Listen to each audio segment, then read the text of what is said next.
Everyone, this is Sunil Jangra, your physics educator. Welcome to the channel. तो कैसे आप सब? आई होप सभी अच्छे से पढ़ होंगे। तो आज इस वीडियो के अंदर हम करने वाले हैं क्लास 12 फिजिक्स का जो सेकंड चैप्टर है, इलेक्ट्रिक पोटेंशियल एंड कैपेसिटेंस, उसकी एक बढ़िया वाली रैपिड रिवीजन करने वाले हैं और लगभग 30 मिनट के अंदर हम इसको ख़त्म कर देंगे। बहुत अच्छे से आप लोगों को ये चैप्टर रिवाइज हो जाएगा, मज़ा आएगा इस वीडियो के अंदर। वीडियो को लास्ट तक जरूर देखना है और साथ में टेलीग्राम पे आप लोगों को इस चैप्टर के 1 पेजेस नोट्स मिल जाएंगे, जो इस क्लास के बाद, इस वीडियो के बाद आप लोगों को मिलने वाले हैं। तो फटाफट से इस टेलीग्राम चैनल को फटाफट से ज्वाइन कर लेना, लिंक डिस्क्रिप्शन बॉक्स में दिया हुआ है। साथ में इस चैप्टर का मैंने ऑलरेडी वन शॉट करवा दिया है, प्रीवियस ईयर करवा दिए हैं, डिटेल नोट्स ऑलरेडी दिए हुए हैं। 1 पेज नोट्स इस वीडियो के बाद मिल जाएंगे। एमसीक्यू अपलोडेड हैं यार, और एनसीईआरटी डायमंड क्वेश्चन अपलोडेड हैं। आपको अगर कोई चीज़ नहीं मिल रही, वैसे तो मैंने टेलीग्राम में भी लिंक पे शेयर किया हुआ है, पोस्ट किया हुआ है, और साथ में प्लेलिस्ट बनाई हुई है चैनल पे। अगर फिर भी आप लोगों को कोई चीज़ नहीं मिल रही तो आपको एक सिंपल सा काम करना है, यूट्यूब पे जाना है, NCERT diamond question by Sunil Jangra लिखना है, जिस भी चैप्टर के चाहिए, या सीधा NCERT diamond question by Sunil Jangra लिख देना, मिल जाएगा आप लोगों को। ओके, चलिए स्टार्ट करते हैं बिना किसी देरी के। इलेक्ट्रिक पोटेंशियल क्या होता है? देखो यार, इलेक्ट्रिक पोटेंशियल होता है क्या? Electric potential at a point is defined as the amount of work done in bringing a unit positive charge from infinity to that point against electrostatic field. हम क्या कर रहे हैं? इन्फिनिटी से एक चार्ज लेके आ रहे हैं, उस चार्ज को लाने में जितना काम कर रहे हैं, और कहाँ लेके आ रहे हैं? एक इलेक्ट्रिक फील्ड में लेके आ रहे हैं, किसी एक पॉइंट पे। तो हमें इलेक्ट्रिक फील्ड के अगेंस्ट काम करना पड़ रहा है ना? तो जो वो काम कर रहे हैं उस चार्ज को लाने में, तो उसको क्या बोला जाता है? उसको इलेक्ट्रिक पोटेंशियल बोला जाता है, ठीक है। As the amount of work done in bringing a unit positive charge from infinity to that. और ये याद रखना कि अगेंस्ट द इलेक्ट्रोस्टैटिक फील्ड हम ला रहे हैं। बाहर से जो हम काम कर रहे हैं उसको बोलेंगे एक्सटर्नल वर्क डन, और वो एक्सटर्नल एजेंट की हेल्प से ही किया जाता है, ठीक है। तो यहाँ पे जो एक्सटर्नल वर्क डन होता है वो क्या होता है? Minus of work done by electric field या इलेक्ट्रिक फोर्स आप लोग बोल सकते हैं, क्योंकि इलेक्ट्रिक फील्ड के अगेंस्ट हम आ रहे हैं। तो एक यूनिट पॉजिटिव चार्ज को अगर हम ला रहे हैं तो पॉजिटिव चार्ज को इलेक्ट्रिक फील्ड धकेलेगा, तो उसको धकेले ना, तो इसलिए हम उसको इधर की साइड लेके आ रहे हैं, ठीक है। दूसरी बात, हम क्या कर रहे हैं कि इलेक्ट्रिक फील्ड बेटा इसके ऊपर फोर्स इस डायरेक्शन में लगाता है, बट हम इसको इधर के लिए लेके आ रहे हैं, तो फोर्स और डिस्प्लेसमेंट अलग अलग डायरेक्शन में है। दैट्स वाई जो work done by electric field है वो नेगेटिव है। तो एक्सटर्नल वर्क डन आप याद कर लेना कि एक्सटर्नल वर्क डन क्या है? वो इज इक्वल टू है किसके? Minus of W E F. E F is मतलब इलेक्ट्रिक फोर्स या इलेक्ट्रिक फील्ड आप लोग बोल सकते हो। ये कैसी क्वांटिटी होती है भैया? ये होती है एक स्केलर क्वांटिटी होती है। ये कैसी क्वांटिटी होती है? एक स्केलर क्वांटिटी होती है। अब ये जो पोटेंशियल है ये है डब्ल्यू बाई में चार्ज। अगर मैं इसकी ऐसे यूनिट निकालूँ तो डब्ल्यू को जूल से लिखेंगे, इसको सी से लिखेंगे ना, तो जूल पर कूलम, ये क्या हुआ? इसकी यूनिट हुई। अगर इसकी ऐसा यूनिट की बात करें तो वो वोल्ट बोली जाती है। पोटेंशियल डिफरेंस क्या होगा? फ़र्क क्या है यार? देखो ये और ये चीज़ सेम है, वही बात है, लेकिन फ़र्क ये है कि यहाँ से इन्फिनिटी पे हमारे, यहाँ पे क्या होगा? एक पॉइंट से दूसरे पॉइंट पे ले जाने में जो काम कर रहे हैं उसको बोलते हैं electric potential difference. Electric potential difference between two point is defined as the amount of work done required to move a unit positive test charge from one point to other और against the electric static field ही होगा। खास बात क्या याद रखनी है तुम्हें? खास बात याद रखनी है कि यहाँ पे इस तरीके से इसको मूव करवाना होता है कि चेंज इन काइनेटिक एनर्जी जो है वो ना हो, चेंज इन काइनेटिक एनर्जी ना हो, ठीक है। तो अगर आप मान लीजिए एक पॉइंट बी से ए पे लेके जा रहे हैं चार्ज को, तो आप लिखोगे potential difference of A minus potential difference of B, ऐसे लिखने वाले हो। बाकी वो वर्क डन बाय में चार्ज तो होगा ही। साथ में इलेक्ट्रोस्टैटिक फील्ड अगर हम किसी एक पॉइंट चार्ज की वजह से लिखेंगे तो फॉर्मूला क्या होगा? देखो ये एक पॉइंट चार्ज है जिसकी वजह से हम यहाँ पे इलेक्ट्रिक पोटेंशियल निकालना चाहते हैं, ठीक है, पी पॉइंट पे जो कि आर डिस्टेंस पे है। तो फॉर्मूला होगा क्यू, क्यू मतलब सोर्स चार्ज जिसकी वजह से ये बात कर रहे हैं, नीचे आ जाएगा 4 पाई एप्सिलॉन नॉट आर आ जाएगा। तो जैसे जैसे डिस्टेंस बढ़ता जाएगा पोटेंशियल घटती जाएगी। ओके, अगर देखो हमने बोला कि ये क्या है? एक स्केलर क्वांटिटी है, जो हमारा इलेक्ट्रिक पोटेंशियल वो एक स्केलर क्वांटिटी है। तो अगर हमें डिफरेंट डिफरेंट चार्ज की वजह से किसी एक पॉइंट पे अगर हमें क्या निकालना है? पोटेंशियल निकालना है, तो क्या होगा भाई? इसकी वजह से यहाँ पे पोटेंशियल लिखेंगे, इसकी वजह से यहाँ पे पोटेंशियल, इसकी वजह से यहाँ पे पोटेंशियल, और इसकी वजह से यहाँ पे पोटेंशियल लिखेंगे। अब इन सबको हम सिंपल तरीके से, जो एल्जेब्रिक सम होता है उस तरीके से हम इसको ऐड करेंगे, और आप सिंपली लिख दोगे कि v1 प्लस में v2 प्लस में v3 होगा। यहाँ पे कोई वेक्टर सम नहीं होगा, क्योंकि ये एक स्केलर क्वांटिटी है। मतलब अगर किसी की नेगेटिव अगर चार्ज है तो उसको नेगेटिव कंसीडर करके लिखा जाएगा। मतलब अगर कोई नेगेटिव चार्ज है तो उसकी वजह से माइनस क्यू लिखा जाएगा फिर, ठीक है। नेगेटिव पॉजिटिव का कोई चक्कर यहाँ पे मतलब ऐसे ख़त्म नहीं करना है, कंसीडर करना है। नेगेटिव है तो नेगेटिव कंसीडर करना है, पॉजिटिव है तो पॉजिटिव कंसीडर करना है। Electric potential due to electric dipole, dipole already मैं लास्ट चैप्टर में रिवाइज करवा चुका हूँ, ऑलरेडी इसके वन शॉट में बता चुका हूँ।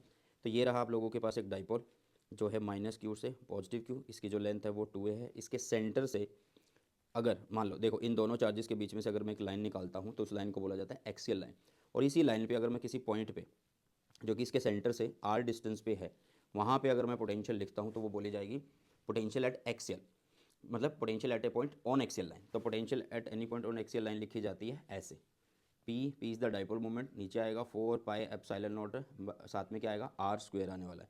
जो यहाँ पे 4πε0 है तो उसको आप ऐसे भी तो लिख रहे हो, के इज़ इक्वल टू 1/4πε0, ऐसे भी लिख सकते हो। मतलब ये फॉर्मूला जो है ऐसा भी हो सकता है, के पी बाय में आर स्क्वायर भी हो सकता है।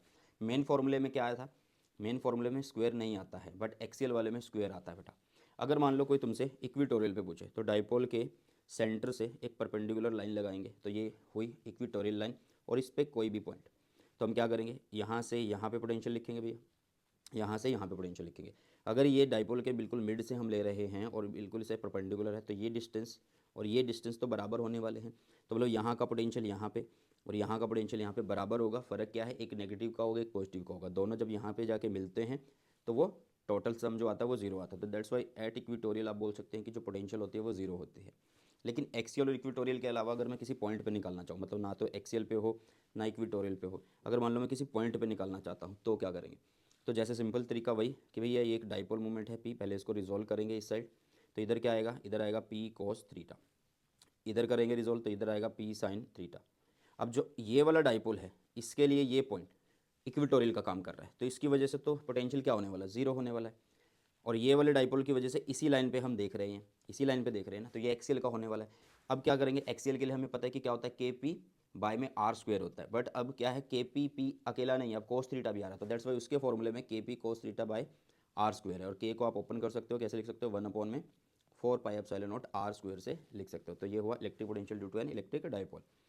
इक्विपोटेंशियल सरफेस क्या होता है भैया, नाम से पता लग रहा है, a surface on which the electric potential is constant, ठीक है, उसे बोला जाता है इक्विपोटेंशियल सरफेस। या फिर बोलो कि चेंज इन पोटेंशियल जो होगा वो जीरो रहने वाला है, चेंज इन पोटेंशियल जो है वो जीरो रहने वाला है। कुछ प्रॉपर्टीज़ होती हैं इसकी जो बहुत ज़्यादा इंपॉर्टेंट है, एक बार देख लो।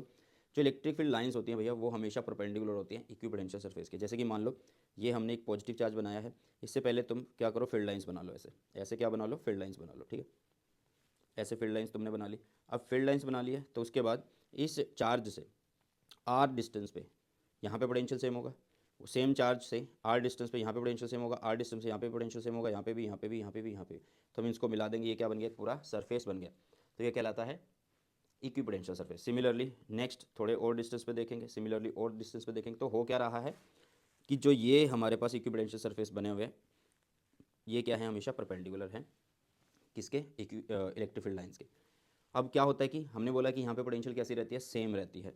तो अगर मैं वर्क डन बोलूँ यहाँ पे, वर्क डन किसके लिए, in moving an electric charge from one point to another on equipotential surface, तो वो जीरो होता है। क्योंकि देखो वी कितना होगा, डेल वी कितना होगा भैया, डब्ल्यू बाई में क्यू नॉट होगा।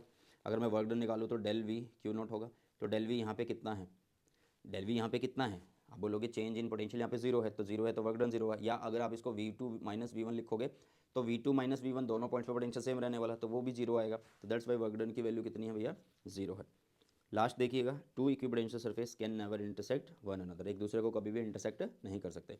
ये कुछ डायग्राम मैंने दिए हुए हैं, ये पॉजिटिव चार्ज की वजह से इक्विपोटेंशियल सरफेस है, ये डाइपोल की वजह से है बेटा, और ये यूनिफॉर्म इलेक्ट्रिक फील्ड की वजह से, जिसमें बिल्कुल ऐसे फ्लैट की तरह बनते हैं। यहाँ पे तो ये स्फेयर की फॉर्म में बनते हैं, बट यहाँ पे ये फ्लैट की फॉर्म में बनते हैं इक्विपोटेंशियल सरफेस, ठीक है। देखो ये इसके परपेंडिकुलर ही होते हैं, ठीक है।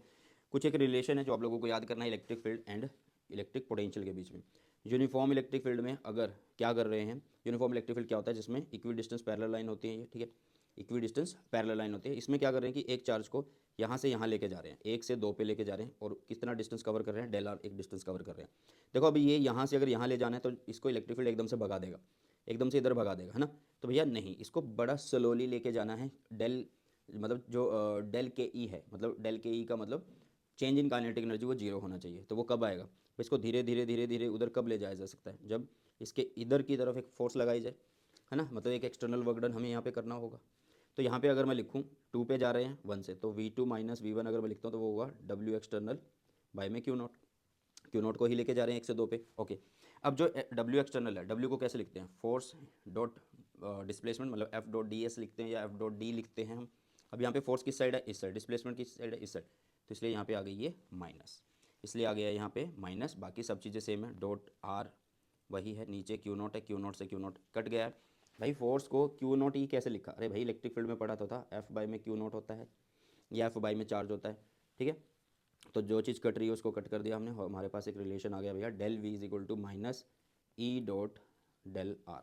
और ये वाला रिलेशन बहुत ज़्यादा इंपॉर्टेंट है और बहुत ज़्यादा यूज़ में आता है। अब नॉन यूनिफॉर्म अगर इलेक्ट्रिक फील्ड की बात करूँ तो उसमें क्या होगा कि फील्ड या तो इंक्रीजिंग होगा या डिक्रीजिंग होगा, इंक्रीजिंग डिक्रीजिंग दोनों भी हो सकता है। तो फिर क्या लिखेंगे, तो उस केस में हम क्या करते हैं कि डिस्टेंस जो डेल आर हम कवर कर रहे थे उसको छोटे छोटे पार्ट्स में कट कर लेते हैं, स्मॉल स्मॉल में। तो छोटे से पार्ट के लिए क्या होता है ना, इलेक्ट्रिक फील्ड सेम रहता है। तो हमने क्या किया कि अगर छोटे छोटे पार्ट्स के साथ डील करनी है तो उस टाइम पे पोटेंशियल को हम क्या करेंगे, डी बोलेंगे, ई छोटा वही का वही हो गया, और डेल आर को डी आर बोलेंगे। अगर मुझे टोटल निकालना है तो मैं इसको इंटीग्रेट करूँगा दोनों साइड और लिमिट लगा दूंगा जहाँ से जहाँ भी मैं निकालना चाहता हूँ, R1 से R2। तो फॉर्मूला याद कर लीजिएगा, बहुत ज़्यादा इंपॉर्टेंट है। अगर मैं इसकी कार्टेशियन फॉर्म की बात करूँ, मतलब एक्स वाई जेड इन सब में अगर मैं बात करना चाहता हूँ, ठीक है, कहाँ पे बात करना चाहता हूँ भैया, अगर मैं कार्टेशियन फॉर्म की बात करूँ तो इसमें क्या होने वाला है, इलेक्ट्रिक फील्ड को लिखूंगा पहले मैं और डी आर को लिखूंगा, क्योंकि देखो यहाँ पे क्या है, डेल वी है तो उसमें इलेक्ट्रिक फील्ड की भी जरूरत है और डेल आर की भी जरूरत है, या फिर मैं इसकी बात करूँ तो डी आर की भी जरूरत है। तो हमने सबसे पहले लिखा कार्टेशियन फॉर्म में किसको, ई को, तो वो तीनों एक्सिस के लिए लिखना पड़ेगा, वाई के लिए भी, जेड के सॉरी एक्स के लिए भी, वाई के लिए भी और जेड के लिए भी। तो कैसे लिखेंगे, ई एक्स आई कैप, ई वाई जे कैप और ई जेड के कैप। सिमिलरली आर को लिखेंगे, बट हमें डी आर चाहिए, हमें क्या चाहिए बेटा, डी आर चाहिए। तो डी आर कैसे होगा, डी आर वेक्टर, तो डी एक्स बन जाएगा, ये डी वाई बन जाएगा और डी जेड बन जाएगा, बाकी सब चीज़ें वही की वही। अब उसके बाद कुछ नहीं है, जो हमारे पास रिलेशन है उसमें इन दोनों की वैल्यू को पुट करना है हमें, और हमारे पास ये वैल्यू आ जाने वाली है। अब इसके बाद क्या होता है कि हम एक रिलेशन पढ़ते हैं कि E X is equal to होता है minus partial differentiation of V with respect to X, partial differentiation of V with respect to Y, ऐसे हमें मिल जाती है ये इक्वेशन। ये कैसे मिलती है, जब हम इस इक्वेशन को पार्शियली डिफरेंशिएट करते हैं। पार्शियली डिफरेंशिएट करने का मतलब होता है कि बाकी सबको, मतलब एक के साथ हम डिफरेंशिएट करें, बाकी सबको कांस्टेंट मान के चल रहे हैं, उनको जीरो कर रहे हैं, ठीक है। तो ये फॉर्मूले बहुत ज़्यादा इंपॉर्टेंट है, याद कर लेना। नेगेटिव साइन ये जो आ रहे हैं ये क्या शो करते हैं, नेगेटिव साइन शो करता है कि जो डायरेक्शन ऑफ ई है, डायरेक्शन ऑफ ई है, मतलब ये बोलो कि in the direction of E जो है पोटेंशियल घटता जाता है, in the direction of E जो पोटेंशियल है वो घटता जाता है। Negative sign show that the direction of E is the direction of decreasing potential. Electric potential energy क्या होती है, जैसे हमने वर्क डन लिखा था, मतलब पोटेंशियल का पॉइंट लिखा था, वैसे ही कुछ इलेक्ट्रिक पोटेंशियल एनर्जी भी हम यहाँ पे देखने वाले हैं। होता क्या है, the amount of work done required to assemble the point charges in a system from infinity against electrostatic field is called electrostatic potential energy. Infinity पे चार्ज रखे हुए हैं, उनको उठा के एक पॉइंट पे लाए, उनको दूसरे को उठा के एक पॉइंट पे लाए, तो एक सिस्टम हम बना रहे हैं, सिस्टम बना रहे हैं मतलब चार्जेस को असेंबल कर रहे हैं, उस टाइम पे जो काम करना पड़ रहा है उसे बोलेंगे इलेक्ट्रिक पोटेंशियल एनर्जी। अगर मान लो इन्फिनिटी पे दो चार्ज रखे हैं, इन्फिनिटी पे दो चार्ज रखे हैं, तो फिर हम कैसे करने वाले हैं, देखो यार, सबसे पहले एक चार्ज को उठा के लेके आएंगे। मान लो मैं एक चार्ज को उठा के लेके आया, मैंने इसको रख दिया R1 पोजीशन वेक्टर पे, तो क्या मैंने काम किया, नहीं किया, क्योंकि यहाँ पे कोई भी इलेक्ट्रिक फील्ड नहीं है, कोई भी इलेक्ट्रिक फील्ड नहीं है। जब मैं दूसरा उठा के ले आ रहा हूँ चार्ज, तो उसको मैंने रखा R2 पोजीशन वेक्टर पे, तो अब मुझे काम करना पड़ेगा। क्यों करना पड़ेगा, क्योंकि यहाँ पे जो पहला चार्ज मैंने ला के रखा था उसकी वजह से इसके ऊपर पोटेंशियल लगने वाला है, उसकी वजह से इसके ऊपर पोटेंशियल लगने वाला है, तो दैट्स वाई यहाँ पे हमें काम करना पड़ेगा, है ना। तो वर्क डन कैसे लिखेंगे, वी किसकी वजह से, फर्स्ट चार्ज की वजह से भैया, किसके ऊपर लग रहा है, Q2 के ऊपर लग रहा है। अब वी को कैसे लिखेंगे, वी को कैसे लिखते हैं, फर्स्ट चार्ज की वजह से तो Q1 अपॉन में 4 पाई एप्सिलॉन नॉट, जितना उनके बीच का डिस्टेंस है, साथ में Q2। अब यही वर्क डन होता है किसकी फॉर्म में, पोटेंशियल एनर्जी की फॉर्म में। Electric potential energy of an system के लिए, अगर एन पॉइंट चार्जेस के लिए अगर हम लिखें, मतलब एक सिस्टम है जिसके अंदर एन पॉइंट चार्जेस है, तो कैसे लिखा जाता है, सब का सब वही है। देखो Q1 है, Q2 है, इसी तरीके से Q2 Q3 Q4 ऐसे चलता रहेगा। तो हमने QI और QJ लिखा, साथ में 1/4 पाई एप्सिलॉन नॉट है, या तो आप इसको अंदर रख दो या इसको बाहर रख दो, आप लोगों की मर्जी है, बट ये क्या है, ये K है, तो इसको मैंने अंदर रखा और ये सबका ऐड हो रहा है। नीचे क्या है, डिस्टेंस क्या, 1 2, ऐसे ही कोई 1 3 होगा, कोई 1 4 होगा, या 2 3 होगा, 3 4 होगा, ऐसे चलता जाएगा। तो इसको भी चेंज किया I और J के लिए। लेकिन N के केस में क्या होता है कि कुछ रिपीटिशन ना हो, मतलब 1 2 और 2 1 तो एक ही बात हुई ना, कि इन दोनों की पोटेंशियल एनर्जी मतलब दो बार ना काउंट हो जाए, तो इसलिए हम बाहर क्या लगाते हैं भैया, 2 लगा देते हैं। तो फॉर्मूला बन जाता है U is equal to 1/2 summation of all pairs के लिए मैं लिख रहा हूँ के QI QJ और RIJ ऐसे, और I और J जो है वो बराबर नहीं होंगे, I और J जो है वो बराबर नहीं होंगे, ठीक है। Potential energy of A two point charges in an external field, मतलब अब एक्सटर्नल फील्ड है तो अब क्या होने वाला है, तो अभी ध्यान से सुनना, अब इन्फिनिटी पे क्या है, अभी दो चार्ज रखे हैं, एक्सटर्नल फील्ड ऑलरेडी प्रेजेंट है, तो अब जब Q1 को लेके आ रहे हो तो आपको काम करना पड़ेगा। क्यों करना पड़ेगा, क्योंकि जो प्रेजेंट इलेक्ट्रिक फील्ड है वो एक पोटेंशियल लगाएगा, तो आपको काम करना पड़ा, W1 लिखा, Q1 चार्ज को ला रहे हैं तो उसके ऊपर एक पोटेंशियल लगाई किसने, इलेक्ट्रिक फील्ड ने, कितनी दूरी पे, R1 पोजीशन पे, जहाँ पे उसको लेके आ रहे हैं वहाँ पे लगाए। सिमिलरली हम दूसरे को ला रहे हैं तो भी हमें काम करना पड़ेगा, क्योंकि इलेक्ट्रिक पोटेंशियल वहाँ पे क्या करेगा, मतलब इलेक्ट्रिक फील्ड वहाँ पे क्या लगाएगा, उसके ऊपर एक पोटेंशियल लगाने वाला है। लेकिन प्लस में एक तीसरा चार्ज भी करना पड़ रहा है, इसी चार्ज इसी के साथ साथ जब हम Q2 को ला रहे हैं तभी हमें एक और काम करना पड़ रहा है, ज़्यादा काम करना पड़ रहा है। क्यों? अरे भाई क्योंकि Q1 भी तो आके बैठ गया वहाँ पे, Q1 भी आके बैठ गया, तो Q1 भी तो Q2 के ऊपर एक पोटेंशियल लगाएगा, उसके अगेंस्ट भी तो काम करना पड़ेगा। एक तो इलेक्ट्रिक फील्ड, ऊपर से Q1 आया तो Q1 का भी इलेक्ट्रिक फील्ड, उसके अगेंस्ट भी काम करना पड़ रहा है, तो तीसरा एक काम करना पड़ेगा। ठीक है, तो पहला जो चार्ज है वो पोटेंशियल जो लगाता है उसको लिखा Q1 अपॉन में 4πε0 जितने डिस्टेंस पे R12, जो चार्ज ला रहे हैं वो Q2। तो इन सबको जोड़ेंगे, हमारे पास टोटल वर्क डन आएगा। टोटल वर्क डन जो होता है वही हमारा पोटेंशियल एनर्जी की फॉर्म में स्टोर होता है यहाँ पे। ठीक है, चलिए नेक्स्ट आता है इलेक्ट्रोस्टैटिक ऑफ कंडक्टर्स। क्या होता है यार इलेक्ट्रोस्टैटिक ऑफ कंडक्टर्स का मीनिंग? यहाँ से कैपेसिटर शुरू हो रहा है हमारा। देखिए इलेक्ट्रोस्टैटिक कैपेसिटर का मतलब होता है, सॉरी कैपेसिटर नहीं है, कंडक्टर्स हैं। इलेक्ट्रोस्टैटिक्स ऑफ कंडक्टर्स का मतलब होता है behaviour of conductors in an electric field. मतलब जब कंडक्टर्स को इलेक्ट्रिक फील्ड में रखा जाता है उनके बिहेवियर की बात, उन्हें बोला जाता है उनकी बिहेवियर की बात, मतलब बात का मतलब कि क्या क्या वो इफेक्ट शो करने वाले हैं, उसे बोला जाता है इलेक्ट्रोस्टैटिक ऑफ कंडक्टर्स। जब भी एक कंडक्टर को प्लेस किया जाता है इलेक्ट्रिक फील्ड में तो कुछ चेंजेस होते हैं, मतलब कुछ चीज़ें होती हैं, उनको ऑब्जर्व किया गया और पॉइंट्स के फॉर्म में यहाँ पे लिखा गया है। तो ध्यान से देखिएगा, फ्री चार्जेस जो होते हैं वो हमेशा क्या करते हैं, रिजाइड करते हैं over the surface of conductor. कि जब भी किसी कंडक्टर को क्या करा जाता है, उसको इलेक्ट्रिक फील्ड में रखा जाता है तो सारे का सारा चार्ज ऊपर की तरफ होता है। मतलब आप बोल सकते हैं कि अंदर जो चार्ज होता है वो जीरो होता है। The net charge inside the conductor is zero, net charge inside the conductor is zero. Inside conductor जो है अगर चार्ज नहीं है तो इलेक्ट्रिक फील्ड भी जीरो होने वाला है। There is no electric line of force inside the conductor. जब चार्ज ही नहीं है भैया अंदर, चार्ज तो सारा कहाँ है, सरफेस पे पहुंचा हुआ है, तो इसलिए जो फील्ड लाइन्स होंगी वो अंदर नहीं जाएंगी। ठीक है, there is no electric line of force inside the conductors. और जो फील्ड होगा किसी कंडक्टर के सरफेस पे वो किस फॉर्मूले से दिया जाता है, वो दिया जाता है इस फॉर्मूले से, E is equal to sigma upon में epsilon not n cap. N cap जो है भैया ये देखो E वेक्टर है, इसकी एक डायरेक्शन होनी चाहिए, तो एन कैप डायरेक्शन शो कर रहा है।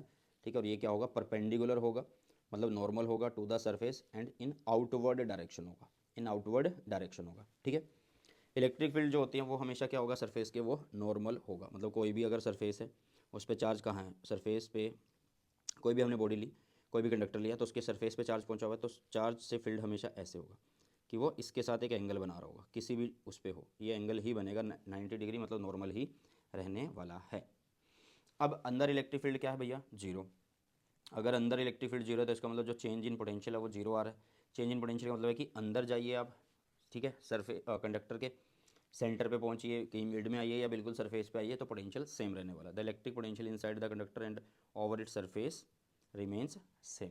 इलेक्ट्रोस्टैटिक शील्डिंग क्या होती है भाई, यहीं से यूज़ करेगी, क्योंकि अंदर इलेक्ट्रिक फील्ड लाइंस क्या होती है भैया, जीरो होती हैं। अंदर चार्ज क्या होता है, जीरो होता है। तो हम क्या करते हैं, कंडक्टर का एक गुंबद बना लेते हैं। गुंबद का मतलब समझते हो, कि एक कवर टाइप बना लेते हैं। तो उससे क्या होता है कि जब भी कोई बिजली कड़कती है ना, तो जो भी चार्ज होता है वो सारा सरफेस पे रहता है, अंदर नहीं जा पाता, अंदर नहीं जा पाता। ओके, तो वो क्या कहलाता है भैया, वो क्या कहलाता है, इलेक्ट्रोस्टैटिक शील्डिंग कहलाता है। It is the phenomena of protecting a certain region of space from external electric field. External electric field से इसको हमने सेव करना है।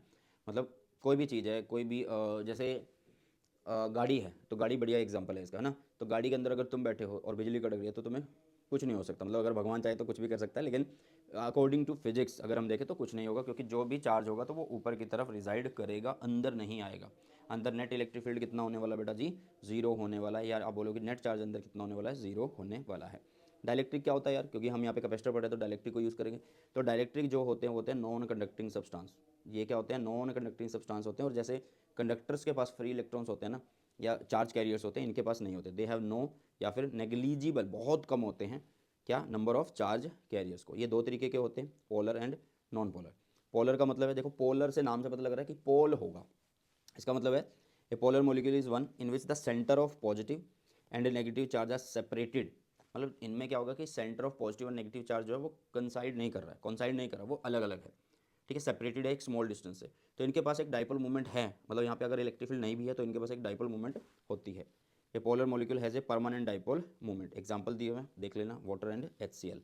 साथ में नॉन पोलर, नॉन पोलर का मतलब जिसमें पोल नहीं होते, मतलब पोल किसके नहीं है भाई, मान लो अगर ये एक चीज़ है तो इसके ये एक सिरा है, इसका एक सिरा है। अगर मान लो मैं इसको बोलूँ इसके सिरे ही नहीं है, इसका मतलब ये और ये पॉइंट एक ही जगह होंगे, कॉन्साइड करेंगे। ठीक है, तो वही बोल रहा है कि नॉन पोलर क्या होते हैं, a non polar molecule is one in which the centre of positive and negative charge कॉन्साइड। तो कॉन्साइड कर रहे हैं तो मतलब डिस्टेंस नहीं है उनके बीच में, डिस्टेंस नहीं है तो भैया डाइपोल मूवमेंट भी उनके पास नहीं है, तो इनके पास परमानेंट डाइपोल मूवमेंट नहीं होती, परमानेंट नहीं होती है, बट इलेक्ट्रिक फील्ड जब लगाते हैं तो डाइपोल मूवमेंट इनके पास आती है। ठीक है, अब पढ़ेंगे नेक्स्ट डाइलेक्ट्रिक पोलराइजेशन। अब क्या होता है कि जब हम इलेक्ट्रिक फील्ड में किसको रखते हैं, डाइलेक्ट्रिक को रखते हैं, तो जो चार्ज कैरियर्स होते हैं वहाँ मतलब कुछ इंडक्शन होता है, इंडक्शन मतलब इंड्यूस्ड होते हैं, कुछ शिफ्टिंग होती है, असल में होता है पोलराइजेशन, चार्ज की मूवमेंट होती है। ठीक है, कुछ चार्ज मतलब पॉजिटिव एक साइड आ जाते हैं, दूसरे एक साइड आ जाते हैं, तो यहाँ पे क्या हो रहा है कि नेट एक डाइपोल मूवमेंट बन जाती है, क्योंकि अगर एक पॉजिटिव एक साइड आएंगे नेगेटिव एक साइड आएंगे तो डाइपोल मूवमेंट बन रही है। तो dipole movement, electric dipole movement पर यूनिट वॉल्यूम, वो कहलाती है पोलराइजेशन। और इसका एक फॉर्मूला है जिसको आप याद कर लेना, डायलेक्ट्रिक पोलराइजेशन को कैपिटल पी से लिखते हैं, डायरेक्टली प्रोपोर्शनल होता है इलेक्ट्रिक फील्ड के, जितना ज़्यादा आप इलेक्ट्रिक फील्ड लगा रहे हो उतना ज़्यादा पोलराइजेशन होगा, उतना ज़्यादा क्या होगा, पोलराइजेशन हो जाएगा। इसमें एक कांस्टेंट हमने लगाया हुआ है जाई ई, जिसको बोलते हैं susceptibility of the dielectric medium, ये एक कांस्टेंट होता है। ठीक है बेटा। कैपेसिटेंस क्या होता है भैया, कैपेसिटेंस होता है कि मान लो आप लोगों के पास कोई एक कंडक्टर है और उसको आपने क्या दिया, एक चार्ज दिया, प्लस क्यू एक चार्ज दिया, तो उस प्लस क्यू चार्ज देने से क्या हो रहा है भैया, पोटेंशियल क्रिएट हो रहा है वहाँ पे। ठीक है, दो चार्ज और पोटेंशियल का ratio, capacitance of a capacitor is the ratio of charge Q given and, एक मिनट यार, कैपेसिटर कुछ लिखा है गड़बड़ है क्या, नहीं सही है, capacitance of a capacitor is the ratio of charge given and the potential to which it is raised. हाँ वही बात बोली कि जितना चार्ज हमने उसको दिया और साथ में जितना वहाँ पे पोटेंशियल में रेज आया, बढ़त आई, तो उन दोनों का रेशियो इस कहलाता है कैपेसिटेंस। अगर हम कैपेसिटेंस लिखे किसकी, स्फेरिकल कंडक्टर की, तो एक जैसे कि एक कंडक्टर हमने लिया जिसमें क्या है कि प्लस चार्ज डिस्ट्रीब्यूटेड है, जिसका नाम है या जिसकी वैल्यू है क्यू, इसका रेडियस है आर, तो इसकी कैपेसिटेंस लिखी जाएगी 4 पाई एप्सिलॉन नॉट आर से लिखी जाएगी, मतलब जो सी है वो डायरेक्टली प्रोपोर्शनल रेडियस है। अगर मैं अर्थ के लिए लिखना चाहता हूँ तो अर्थ के लिए 711 माइक्रो फेराड हम लिखने वाले हैं, जो फेराड है वो क्या है, कैपेसिटेंस की एसआई यूनिट है। ओके, असल में कैपेसिटर क्या होता है, जनरल अगर हम देखते हैं घरों में, कैपेसिटर कहाँ होता है, पंखों में लगा होता है, देखा होगा मोस्टली पंखों में ही देखते हैं, छोटे बच्चे होते हैं, जब हम कभी भी पहली बार कैपेसिटर देखते हैं तो क्या होता है कि मोस्टली पंखों में ही देखा जाता है कि हाँ यार ये सफ़ेद सफ़ेद सा एक बटन होता है, सेल टाइप सा होता है, तो उसको बोला जाता है कंडेंसर। तो कंडेंसर या कैपेसिटर क्या है भैया, वो एक डिवाइस होती है जो क्या करता है, स्टोर करता है इलेक्ट्रिक चार्ज को। और ये बना किससे होता है भैया, ये बना होता है टू कंडक्टर से, और कंडक्टर के बीच में क्या हो, एक डिस्टेंस हो। ठीक है, कंडक्टर क्या है, सेपरेटेड बाय ए डिस्टेंस, और डिस्टेंस मतलब उनको इंसुलेट करना है, उनको क्या करना है, इंसुलेट करना है, सेपरेटेड बाय एन इंसुलेटर या फिर डाइलेक्ट्रिक। अब इंसुलेटर कई बार एयर भी काम करती है, और एयर नहीं है तो हम डाइलेक्ट्रिक का भी यूज़ करते हैं, मोस्टली डाइलेक्ट्रिक का ही यूज़ कर रहे होते हैं। ठीक है, अब जो कंडक्टर्स हम ले रहे होंगे इनकी कंस्ट्रक्शन में, कैपेसिटर की कंस्ट्रक्शन में, तो वो इक्वल चार्ज को कैरी करते हैं, मतलब इस पर पॉजिटिव चार्ज होगा और इस पर नेगेटिव चार्ज होगा। इस पर पॉजिटिव चार्ज आया, मान लो इस पर कुछ भी पॉजिटिव चार्ज आया तो इस पर एक पोटेंशियल बन गया V1, इस पर नेगेटिव चार्ज आया उतना ही तो इस पर पोटेंशियल बन गया V2, तो दोनों के बीच में पोटेंशियल डिफरेंस क्रिएट हो गया है। अगर तुमसे कोई बोले नेट चार्ज कितना है तो तुम बोलना जीरो है, लेकिन अगर कोई तुमसे बोले कि कैपेसिटर पे चार्ज कितना है तो तुम बोलोगे जीरो। अरे भाई जीरो नहीं बोलना है, जो कैपेसिटर की पॉजिटिव कंडक्टर होता है या जो पॉजिटिव साइड होती है उसको, उसका जो चार्ज होता है उसे बोला जाता है चार्ज ऑन कैपेसिटर। जैसे कि हमने यहाँ पे एक पैरेलल प्लेट कैपेसिटर लिया, ये एक पैरेलल प्लेट कैपेसिटर है जिसमें एक प्लेट पे पॉजिटिव चार्ज है, दूसरी पे नेगेटिव है। ठीक है, इसको ग्राउंड किया हुआ है, क्यों, क्योंकि इस साइड जो पॉजिटिव था उसको हमने इस साइड की तरफ क्या कर दिया, इस साइड की तरफ हमने उसको ट्रांसफ़र कर दिया, धरती की साइड। दोनों के बीच में जो डिस्टेंस है भैया वो क्या है, स्मॉल डी, और यहाँ पे है capital A, capital A is the area of cross section, दोनों प्लेट्स का एरिया ऑफ क्रॉस सेक्शन। अगर हमें देखा जाए तो इनके बीच में भी क्या है भैया, एयर है, इन दोनों के बीच में क्या है, एयर है, मतलब यहाँ पे कोई अलग से डाइलेक्ट्रिक नहीं लगाया गया, तो आप कैपेसिटेंस को लिखोगे ए एप्सिलॉन नॉट बाय में डी से। ठीक है, ये याद रखना है। तो कैपेसिटेंस क्यू बाई वी पर डिपेंड नहीं कर रही है, वो जियोमेट्री पर डिपेंड कर रही है। कैपेसिटेंस क्यू बाई वी पर डिपेंड नहीं कर रही है, वो जियोमेट्री पर डिपेंड कर रही है। कहाँ पर डिपेंड कर रही है बेटा जी, जियोमेट्री पर डिपेंड कर रही है। ठीक है, अब देखते हैं इफेक्ट ऑफ डाइलेक्ट्रिक्स कि इलेक्ट्रिक फील्ड है उसमें हमने क्या रखा, एक डाइलेक्ट्रिक रखा, तो मैंने बोला ना कि भैया यहाँ पे क्या होगा, चार्जेस का पोलराइजेशन होगा। तो positive charge in the direction of electric field force को फील करते हैं तो वो इस साइड आ जाएंगे, नेगेटिव चार्ज अपोजिट साइड में फील करते हैं तो वो इस साइड आ जाएंगे। तो यहाँ पे देखो एक इलेक्ट्रिक फील्ड अंदर की तरफ इंड्यूस हुआ है और वो इस डायरेक्शन में इंड्यूस हुआ है। Applied electric field is in this side. ठीक है, एक्सटर्नल इलेक्ट्रिक फील्ड जो है, अप्लाइड इलेक्ट्रिक फील्ड इस साइड है और अंदर वाला फील्ड इस साइड है, तो इसका मतलब नेट फील्ड यहाँ से जो जा रहा है वो घट गया है। अब डायलेक्ट्रिक के बीच में से जो फील्ड जा रहा है वो क्या हो गया, घट गया है भैया, येस और नो। ठीक है, तो हम बोलेंगे कि अगर मान लो इस डायलेक्ट्रिक का कांस्टेंट कितना है, के है, तो ध्यान से सुनना कि यहाँ पे जो नेट इलेक्ट्रिक फील्ड है जिसको हम लिखेंगे ई नॉट माइनस ई आई। ठीक है, तो भैया ये एक वैल्यू हम ऐसा, मतलब इसका एक रिलेशन ऐसा बना सकते हैं कि E is equal to net electric field जो वो ई नॉट बाय में के है। देखो यहाँ पे क्या है, एक्चुअल फील्ड में से ही घट रही है भैया इलेक्ट्रिक फील्ड की वैल्यू। ठीक है, ये इंड्यूस्ड ईएमएफ की वैल्यू इसमें से इंड्यूस्ड इलेक्ट्रिक फील्ड की वैल्यू। तो इसका मतलब जो नेट इलेक्ट्रिक फील्ड बचा वो हमारा जो एक्चुअल इलेक्ट्रिक फील्ड हमने अप्लाई किया था एक्सटर्नल इलेक्ट्रिक फील्ड उसको किसी एक फैक्टर से हम डिवाइड कर रहे हैं जिसको हम डायरेक्ट्रिक कांस्टेंट बोल रहे हैं। मोस्टली ये इक्वेशन ही हम यूज़ करने वाले हैं। ठीक है, ओके। और जो पैरेलल प्लेट कैपेसिटर होता है जिसपे एक पे चार्ज पॉजिटिव एक पे नेगेटिव, दोनों के बीच में डिस्टेंस डी और यहाँ पे क्या है ए, अगर इलेक्ट्रिक फील्ड ऐसे क्रिएट होता है, ठीक है, मान लो यहाँ पे पॉजिटिव है यहाँ पे क्या है भैया नेगेटिव है, तो एक पोटेंशियल डिफरेंस बना। तो पोटेंशियल डिफरेंस को हम कैसे लिखते हैं, ई इंटू डी से लिखते हैं। तो ई की वैल्यू कितनी है भैया, ई नॉट बाय में के है, ई नॉट बाय में के है जब हम डायलेक्ट्रिक को यहाँ पे रख रहे हैं, डायलेक्ट्रिक को यहाँ पे रख रहे हैं। साथ में आ गया डी, साथ में क्या आ गया डी आ गया। इलेक्ट्रिक फील्ड इंटू डी क्या होता है, वी ही होता है। तो इसका मतलब ये ई नॉट के केस में था जब एयर थी तो V is equal to V not by में के होगा। तो यहाँ पे पोटेंशियल क्या होती है डायलेक्ट्रिक रखने से भैया घट जाती है, कैपेसिटेंस इंक्रीज होती है, ये याद रखना है। ठीक है, नेक्स्ट है capacitance of A parallel plate capacitor. तो ये एक पैरेलल प्लेट कैपेसिटर की अरेंजमेंट मैंने दिखाई हुई है। ये डी इनके बीच में डिस्टेंस है, ये एक डायलेक्ट्रिक स्लैब है जिसकी थिकनेस टी है जो कि पार्शियली अभी फिल्ड की है हमने। ठीक है, तो यहाँ पे इनके जो फॉर्मूलाज है एक बार आप लोग देख लो कि सी का फॉर्मूला क्या होगा, एप्सिलॉन नॉट ए अपॉन में D minus T plus T by में के होने वाला है। टी इज़ द थिकनेस, इनकी थिकनेस होती है ये, इनकी क्या होती है बेटा थिकनेस होती है।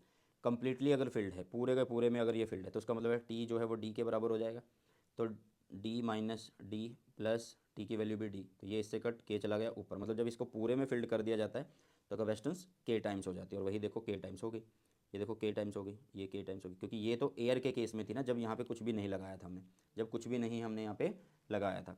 इसी तरीके से मेटेलिक कंडक्टर है हमारे पास। तो मेटेलिक कंडक्टर क्या है भैया, मेटेलिक कंडक्टर में क्या होता है कि के की वैल्यू जो होती है वो इनफाइनाइट होती है। अगर के की वैल्यू इनफाइनाइट है, समथिंग अपॉन इन्फिनिटी जीरो, तो हमारे पास क्या आएगा एप्सिलॉन नॉट ए अपॉन में डी माइनस टी आने वाला है। ठीक है, चलो तो इस फॉर्मूले को भैया याद जरूर से कर लेना, क्योंकि देखो पार्शियली फील्ड है तो ये फॉर्मूला आप लोगों को याद रखना है, कंप्लीटली फील्ड है तो ये फॉर्मूला आप लोगों को याद रखना है। अगर मेटल की बात कर रहा है तो आप लोगों को भैया ये बोल देना है एप्सिलॉन नॉट ए अपॉन में डी माइनस टी करना है, एप्सिलॉन नॉट ए अपॉन में डी माइनस टी करना। क्यों, क्योंकि के की वैल्यू इस केस में क्या होती है इनफाइनाइट होती है। साथ में कॉम्बिनेशन, भैया अगर कैपेसिटर सीरीज में लगे हो, सीरीज में क्या होता है भैया चार्ज तो सेम रहेगा, जो यहाँ से चार्ज चलेगा वो सेम रहने वाला है, पोटेंशियल अलग अलग होगी।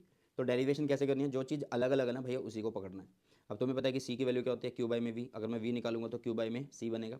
अगर मैं वी लिखूंगा तो क्यू बाई में सी, वी वन लिखूंगा तो क्यू बाई में सी वन प्लस क्यू बाई में C two plus Q by में सी थ्री। तो ये क्यू क्यू तो कैंसिल हो रहे हैं, तो फॉर्मूला आ रहा है आप लोगों के पास one upon C one plus one upon C two plus one upon C three. और ये किसके बराबर है, वन अपॉन सी इक्विवेलेंट या वन अपॉन सी एस के बराबर है सीरीज़ में।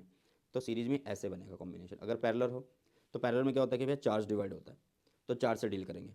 देखो सी की वैल्यू क्या होती है क्यू बाई में वी, अगर मैं चार्ज निकालूंगा तो Q is equal to C V. अब पैरेलल में पोटेंशियल सेम रहता है, तो अगर मैं चार्ज जोड़ूँ, टोटल चार्ज जोड़ूँ क्यू वन प्लस में क्यू टू प्लस में क्यू थ्री अगर करूँ तो क्यू की value is C V, Q one की value is C one V, V same Q आ रहा है भाई पैरेलल है ना, plus C two V plus C three we, दोनों में से दोनों साइड से क्या आ रहा है वी कॉमन आ रहा है, तो C is equal to C one plus में सी टू प्लस में सी थ्री आ गया। सिंपल है। चलिए अगर हम क्या करते हैं कि आप लोगों के पास क्या है भैया दो चार्ज क्या हैं कंडक्टर से, और उनको क्या करते हैं मतलब वो दो चार्ज कंडक्टर इस तरीके से चार्ज है कि इस पे पोटेंशियल कुछ है इस पे पोटेंशियल कुछ है, अलग अलग पोटेंशियल है, इनको एक वायर से कनेक्ट कर दिया जाता है। तो इससे इसमें चार्ज फ्लो होगा या इससे इसमें चार्ज फ्लो होगा, वो डिपेंड करेगा कि कौन हायर पोटेंशियल पे है, कौन हायर पोटेंशियल पे, क्योंकि चार्ज जो है वो फ्लो होगा कहाँ से कहाँ, charge flows from one at higher potential to the other at lower potential, higher से लोअर की तरफ जाएगा, मतलब जहाँ पे चार्ज हाई पोटेंशियल देखेगा तो वो हाई से लोअर की तरफ जाएगा, हाई से लो की तरफ जाएगा। ठीक है, ये याद होना चाहिए आप लोगों को। अच्छा, कई बच्चे बोलते हैं कि सेम चार्ज ट्रांसफ़र हो जाता है, सेम चार्ज ही आएगा, मतलब अगर इस पर टू क्यू है तो बाद में कनेक्शन करने के बाद इस पर क्यू और क्यू हो जाएगा। भैया वो डिपेंड करता है शेप एंड साइज पे, अगर शेप एंड साइज है आइडेंटिकल है तो फिर बराबर डिस्ट्रीब्यूट हो जाएगा। ठीक है, अब क्या होता है कि कब तक ये चलता रहता है भैया, मतलब ये चार्ज का जो फ्लो होगा यहाँ से यहाँ कब तक चलेगा, या हायर से लोअर कब तक चलेगा, जब तक उनकी पोटेंशियल जो है भैया वो इक्वल नहीं हो जाती। अब पोटेंशियल इक्वल हो रही है तो एक कॉमन पोटेंशियल आ रही है, तो कॉमन पोटेंशियल को कैसे लिखते हैं, टोटल चार्ज अपॉन में टोटल कैपेसिटी। टोटल चार्ज क्या होगा क्यू वन प्लस में Q two, Q one plus में क्यू टू, और नीचे क्या आएगा total capacity C one plus में सी टू। अब क्यू वन को कैसे लिख सकते हैं, C one V one plus में सी टू वी टू, तो मैंने यहाँ डायरेक्ट लिख रखा है। ठीक है, डायरेक्ट मैंने यहाँ पे लिख दिया। अब चार्ज एक बॉडी से दूसरी बॉडी पे जा रहा है, मतलब हायर बॉडी से लोअर बॉडी पे जा रहा है, तो यहाँ पे चार्ज का लॉस नहीं होगा बट कुछ एनर्जी का लॉस होगा, हीट की फॉर्म में हो सकता है, किसकी फॉर्म में हो सकता है, हीट की फॉर्म में हो सकता है। तो हीट की फॉर्म में जो एनर्जी लॉस होगी, चेंज इन जो एनर्जी आ रहा होगा वो आप लोगों को लिखना है mu one minus mu two is equal to C two V one minus V two का स्क्वायर अपॉन में टू C1 प्लस में C2। ये फॉर्मूला बहुत ज़्यादा इंपॉर्टेंट है, इसको याद कर लेना, बहुत ही ज़्यादा इंपॉर्टेंट है।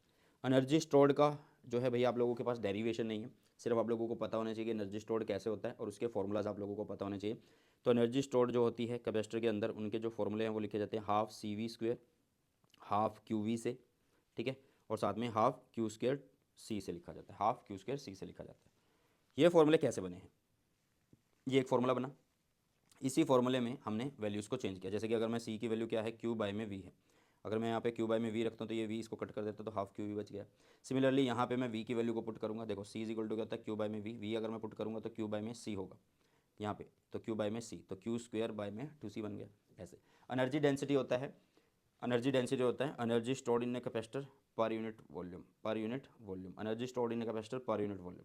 तो ये होता है एनर्जी डेंसिटी। इसका फॉर्मूला होता है half epsilon not E², half epsilon not E² होता है। मैग्नेटिक फील्ड के केस में उल्टा होता है, मतलब हाफ तो आएगा ही, म्यू नॉट नीचे, बी नीचे, ऐसे होता है, मतलब बी तो ऊपर रहता है, देख लेना एक बार। तो भैया एनर्जी डेंसिटी, क्योंकि हमें मैग्नेटिक एनर्जी डेंसिटी वहाँ पे पढ़नी होती है चैप्टर नंबर 4th 5th में, बट अभी हम सेकंड चैप्टर की रिवीजन कर रहे हैं, ऑलरेडी 4 चैप्टर में करवा चुका हूँ मॉडर्न फिजिक्स के, ठीक है। तो एनर्जी डेंसिटी क्या होता है भैया, energy per unit volume, energy per unit volume. अब ये मोस्ट इंपॉर्टेंट है लास्ट, कि देखो when a dielectric slab of dielectric constant K introduce between the plates of a charge parallel plate capacitor, ठीक है। अब तुम्हें पता है कि अगर पैरेलल प्लेट कैपेसिटर और उसमें एक डाइलेक्ट्रिक इंट्रोड्यूस कर दिया तो कुछ चीज़ें हमने पढ़ ली हैं पहले से, कि कैपेसिटेंस इंक्रीज होगी, वोल्टेज डिक्रीज होगा। लेकिन यहाँ पे दो केस है कि भैया, एक केस है कि बैटरी कनेक्टेड है और एक केस है कि बैटरी डिसकनेक्टेड है। अगर बैटरी कनेक्टेड है तो पोटेंशियल क्या रहेगी भाई, पोटेंशियल कौन मेंटेन कर रहा है, बैटरी, तो वो तो सेम ही रहेगी, फिर V equal to V not ही रहेगा।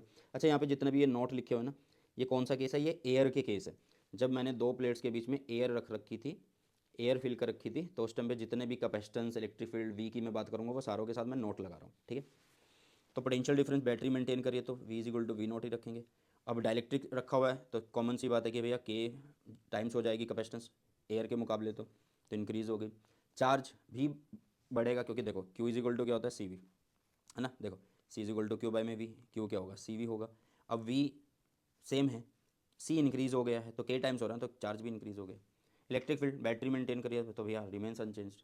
साथ में U is equal to K U not, U is equal to K U not, okay. एक मिनट, इलेक्ट्रिक फील्ड जो है वो E नॉट रहने वाला है, क्योंकि इलेक्ट्रिक फील्ड क्या होगा, जैसे अगर मैं V की बात करूँ तो वो E इंटू में D होता है, तो E क्या होगा, V बाय में D होगा, तो V बदल नहीं रहा, D उनके बीच का बदल नहीं रहा, तो E भी सेम रहने वाला है। और एनर्जी जो होगी यहाँ पे वो K टाइम्स होने वाली है। ये याद करने हैं, रिवीजन में सिर्फ मैं आप लोगों को बोल रहा हूँ कि याद करने हैं, वैसे डिटेल में मैंने सब चीज़ें बता रखी हैं तुम्हें। साथ में अगर बैटरी डिस्कनेक्ट हो जाए, तो बैटरी अगर डिस्कनेक्ट हो रही है भैया, तो चार्ज पे क्या ही फर्क पड़ रहा है, चार्ज तो सेम का सेम है, तो Q is equal to Q not होगा। कैपेसिटेंस इंक्रीज होगी, यस होगी, क्योंकि डाइलेक्ट्रिक स्लैब लगी हुई है। पोटेंशियल घटेगी, क्योंकि डाइलेक्ट्रिक स्लैब लगी हुई है तो पोटेंशियल घटेगी, और ऊपर से बैटरी हटा दी है। यहाँ पे क्यों नहीं घटी थी, क्योंकि यहाँ तो बैटरी लगी हुई थी। और इलेक्ट्रिक फील्ड घटेगा भाई, घटेगा इलेक्ट्रिक फील्ड यहाँ पे, क्योंकि यहाँ पे तो बैटरी भी हट गई ना। अब यहाँ पे क्या हो रहा है, बैटरी घट गई है, क्योंकि पोटेंशियल घट गया है, तो फिर इलेक्ट्रिक फील्ड भी घटेगा, साथ में एनर्जी भी यहाँ पे घटने वाली है, ठीक है। तो भैया ये थी हमारी सेकंड चैप्टर की रिवीजन। आई होप ये आप लोगों को पसंद आई है, पसंद आई है तो अपने सभी फ्रेंड्स के साथ शेयर जरूर करिएगा। इसी के साथ इस वीडियो सेशन को करते हैं समाप्त, मिलते हैं जल्दी से नए सेशन में। सो बॉय, टेक केयर, जय हिंद।